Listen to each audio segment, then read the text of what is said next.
జీవితమంటే కల కాదు, అది కవులు రచించే కథ కాదు. కనుమరుగైనది సిరి కాదు, అది మనదని తలచుట సరికాదు.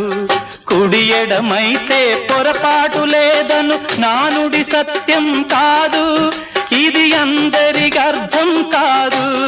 ఓ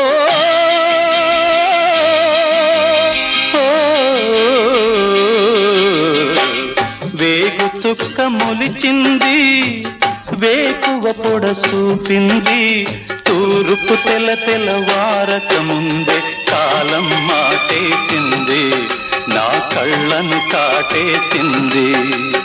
కాలం మాటేసింది, నా కళ్ళను కాటేసింది.